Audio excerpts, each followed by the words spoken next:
Moro julang ngalepaskeun pesing. Ieu pamundut ti pangersa Kang Muslim. Naon maksudna? Sabenerna ieu paribasa teh ampir sarua jeung paribasa anu kamari anu cul dogdog tinggal igel teh.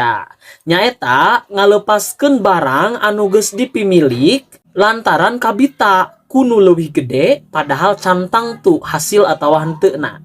Ngan bedana lamun dina paribasa cul dogdog tinggal igel mah nyaeta ngalepaskeun pagawean anu geus puguh hasilna sanajan saeutik pedah kataji ku pagawean sejen anu cantang tu hasil atawa henteu-na.